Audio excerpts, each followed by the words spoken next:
lagi lang ako nandito. Wala siyang aalalahanin.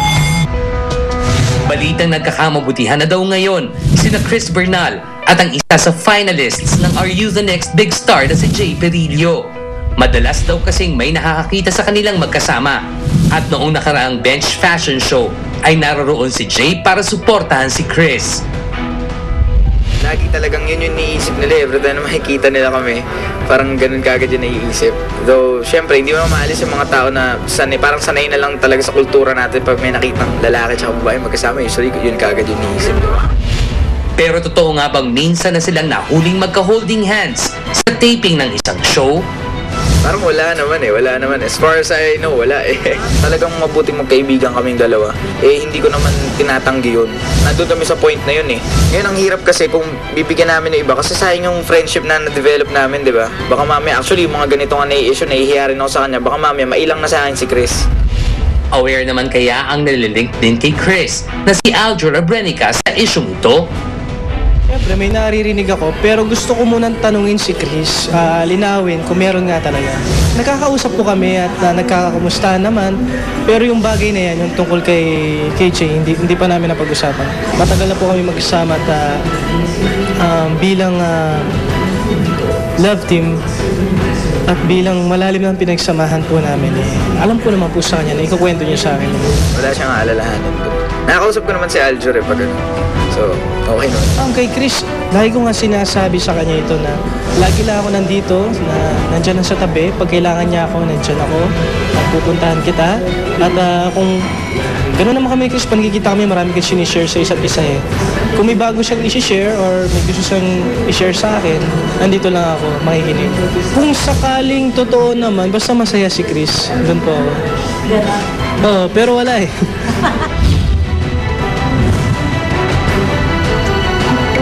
Eto na! Gelay na patwitams! Tama po. Outside yun ha, pero mahadera inside. I-rate sa Paano aming... natin ituro? Mahadera eh! Di ba sino bang mahadera? Di ba ikaw? Happy birthday muna kay Mel Balili, kay Marian Rivera, kay Isa natin, si Isa. Isa! Ay, Marie Hugo at Edwin ng DCBB. At saka si Dr. San Luis ang flawless. Kaya i-rate sa aming The Who Rated X. Ito na!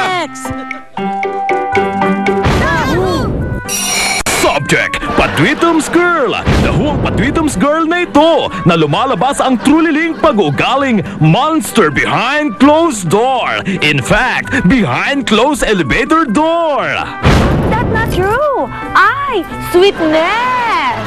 Ang kwento, nakasabay ng ating informant si Patwitums Girl sa loob ng elevator. Ka-join ang Yaya Vonel. The Hooktionary. Hey! Yaya Vonel, meaning the person that is taking care of you like a baby, even if you not baby anymore. Yaya, Yayacious Rex, Yaya Vonel, bow. Hoy! Di sinasadya, naapakan ni Yaya Vonel si Patwitums Girl. Ow! Ow! Pagsara ng pinto, sumabog ang bulkan. Aray ko! Talagang Yaya Vonel ka! Kumukuti-kutitap ka! Alam mo ba yung pako mas mahal pa dyan sa mukha mo, ha? Pero pagbukas ng pinto, Patwitums uling parang walang nangyari si Patwitums Star. Ano rating nyo dito? X as in exorcist ba ito? The Who ang doble karang Patwitums Girl na ito. Mayaman siya with an E. At super syogo natin siya sa namesong na Kelly Ensalada. Yun na!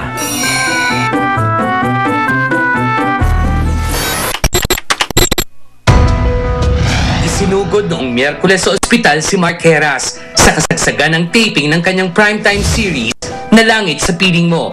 Si Nadia Montenegro, ina ng kasintahan ng aktor na si Ina Asistio, ang unang tinawagan ni Mark upang ipaalam na masama ang kanyang pakiramdam after a series of tests. Napag-alamang may polyps sa kanyang gallbladder si Mark.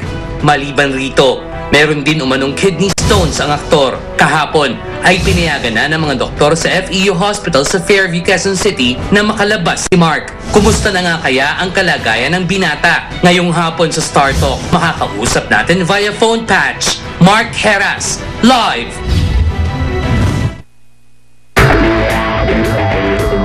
Okay, doon sa mga fans ni Mark, medyo gustuhin man natin na magbigay ng update si Mark Heras. tungkol sa kalagayan niya, pinayo ata ng doktor, Ricky, Lisa, na magpahinga muna. Medyo heavily sedated daw yung bata. Yung batang maraming bata. Oo. At pinatutulog muna siya hanggang bukas. Pero makakausap natin si Nadia. Siyempre, hindi naman iba si Nadia kay Mark. At alamin na natin, Ricky and Alisa, ang mga latest kay Mark. Narinig nyo naman yung mga findings. Hello, Nadia. So, Tito Joey, good afternoon po sa inyo lahat. Nadia ka na? Okay. Nadia na si Nadia. Okay. Okay lang tumawag sa'yo si Mark. Nudge, kailan tumawag sa'yo? Pakikwento mo nga, bigyan mo kami ng background there. Alam ko po, pare, Monday nag-taping siya, hindi na po maganda katawan niya. Tapos Tuesday po nag-taping ulit. Nung Wednesday po ng umaga, Wednesday ng 12 ng gabi, tinawagan na niya ako, nasa taping po siya. Sabi niya, Mami, hindi ko na po kaya. Sabi niya, nanghihina na talaga ako. Sabi niya, magpa-hospital na tayo. Nung narinig ko po yun, alam kong grabe na kasi si Mark po, napakahirap gayain magpa-check up. Talagang lahat na po siguro ng tao, yung po, pinakamahirap na may katigasan ng ulo pagdating po sa mga pa-check up sa doktor, sa sakit, gano'n. So, nung narinig ko po yun, alam kong may iniinda na yung bata. Yun, sabi ko, sige, kinabukasan. Sabi ko, magpahinga ka na, pag-ising mo, diretso tayo ospital. Yun po. Nadia, si Ricky. Nadia, ano ang diagnosis ng mga doktor kay Mark? Tito Ricky, pakiulit po. Anong diagnosis ng mga doktor? Anong sabi ng mga doktor? Anong sakit ni Mark? Well, kasi po may iniinda po siya ng sakit sa bewang. Kada po may mga rehearsal siya or yung pagka natutulog siya, may sakit po yung bewang niya. So, yung pinacheck po, general check-up naman po siya isang araw. Yung pong iniinda na sa gilid po ng bewang niya, yun po, meron po siyang polyp sa gallbladder. Polyp sa gallbladder. Hindi stone sa polyps, mga maliit lang naman po, pero kailangan matatanggal po yun through surgery lang. Kailangan pa muna palakasin yung katawan ni Mark. Tapos meron din po siyang kidney stones na makuha naman po sa gamot. Ang naging concern lang namin, kahit si Nanay Lolit, alam po niya yung talaga yung lungs ni Mark dahil kahit po pagtulog, yung kinikwento po ng mga kapatid niya, mga sila Tito Hermie, na parating sumasakit yung dibdib. So, na pina-check naman namin, okay naman po, clear naman po. Kaya lang, medyo nahihirapan po siya kasi 2 months na po yata yung sipon niya. Ay, 2 months na? Opo, so parang namin may pneumonia level or whatever. Pero ang talaga pong pinaka-major na sakit ni Mark is over-fatigue. Severe fatigue siya. Oo, dapat niya mag-rest. Maiba ko ng konti, Nudge. Tito. Mami Yo. Mami Yo pala tawag sa'yo ni Mark. Mami Yo, kasi cool, Baby Yo ko siya. Ano? Cool. Baby Yo. Baby Yo. Yun naman ang tawag mo sa kanya. Baby Yo, okay. Ito si Alisa. Ano naman yan, siksilax yun eh. Okay, Nudge, pakisagot lang to, kawawa naman eh. May tanong si Alisa. Kanina pa ako. Hello po, Miss Nadia. Ano po ba ang advice mo kay Mark? Wow. Ang advice ko kay Mark, unang-una, wag matigas ang ulo. Pangalawa, kasi alam nyo, si Mark, pagdating po sa trabaho, basta't sinabi nun, kaya. Pag sinabi na nun, hindi kaya. Doon kami nag-worry. Kaya, alam naman po ng lahat na kung ano pong dahilan kung bakit kami din naman close ni Mark. At sa awa naman ng Diyos, gumagana pa naman yung powers ko sa kanya. Medyo may takot pa at nakikinig naman. So, sa ngayon, ang talagang plano po ng GMA, at nakakausap ko rin naman po sila Annette at sila Tita Ida Henares. And of course, sinisiguro din namin sa parents ni Mark, syempre, sila Tito Hermie, Tito June, sila Mami Bot, na talagang papapahingayin muna nila si Mark after ng langit po. Mga at least 2 months para naman makapagpalaki na rin ang katawan. Okay, Mami Yo. Mark talagang, sana talaga matigil na niya yung isang hinihingi namin ni Nanay Lolit sa kanya at lahat na nagmamahal sa kanya yung Yossi medyo bawasan. Dapat hindi Baby Yo si pala yan. Okay, Mami Yo, thank you Thank you, Nadia. Salamat, Nadia. Thank you. Okay, Nadia Montenegro. Thank you po.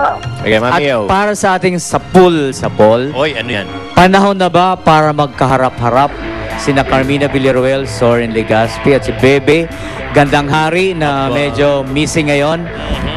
For A, oo. For B, hindi. Okay, paano ang vote niyan, darling? To vote, just type react space A or B and send to 4627 for all networks. To register, Type react space or and send to 4627 for all networks. Okay, at join na kayo sa StarTalk TX Facebook like page. I-search lang nyo ang StarTalk sa Facebook and click like at automatic na kayong membro ng StarTalk TX Facebook family. Okay, magbabalik pa kayo ni Ricky, ni Alisa, ni Boots, ni Lolit sa StarTalk TX.